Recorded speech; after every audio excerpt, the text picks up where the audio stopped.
ये umbrella fruit ये तकरीबन होगा मेरे ख्याल में 9 से 10 फीट का। और फ्रूट देख लें आप इसके ऊपर माशाल्लाह बहुत ही ज़बरदस्त फ्रूटिंग हो रही है। ये देखें ज़रा किस तरह गुच्छे लगे हुए हैं। अम्ब्रेला फ्रूट का टेस्ट कैसा है, इसके बेनिफिट्स क्या हैं, यूजेस क्या हैं, इसके ऊपर वीडियो मौजूद है, उसका लिंक आपको डिस्क्रिप्शन में मिल जाएगा। और ये फ्लावर्स भी देख लें जी, फ्लावर्स भी लगे हैं, फ्रूट भी लगा है, मतलब कि ये फ्रूट ख़त्म होगा, हार्वेस्ट होगा, फ़ौरन ही अगला फ्रूट स्टार्ट हो जाएगा। ठीक है जी। जी मियाँ साहब। जी बेटे, ये अम्ब्रेला फ्रूट है, थाईलैंड से इसका तल्लक है। ये पूरी गर्मियाँ इस पे फल आता रहता है। हर साइज़ का इसके ऊपर फ्रूट आप ये देख सकते हैं। बड़ा है, उससे छोटा है, फिर उससे छोटा है, फिर ये फ्लावरिंग साथ साथ इसकी आई हुई है।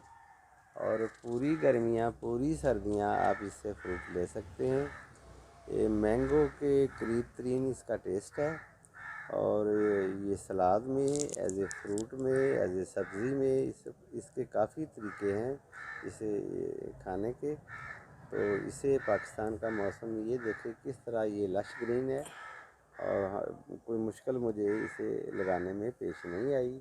ये किसी भी वेदर में, हॉट वेदर में ये बहुत आसानी से ग्रो हो सकता है। सर्दियाँ भी इसने झील ली हैं। ये देखें, इसके ऊपर नए फ्लावर भी आ रहे हैं, पत्ते भी आ रहे हैं। और पूरी गर्मियाँ इस पे फ्रूटिंग होती रहती है। जी मियाँ साहब, आपने सीड से ग्रो किया था या कोई कलम वगैरह लगाई थी? ये मैंने सीड से ही ग्रो किया था। ये थाईलैंड से इसके सीड आए थे।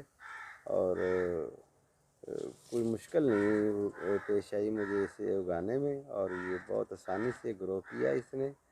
और अब ये फ्रूटिंग पे 5-6 साल से ये फ्रूटिंग दे रहा है। ज़बरदस्त। ये देख लें जी, आपके सामने फ्रूट है, बेहतरीन फ्रूटिंग चल रही है, फ्लावरिंग भी चल रही है, सारा साल फ्रूट लगा रहता है, तो और क्या चाहिए।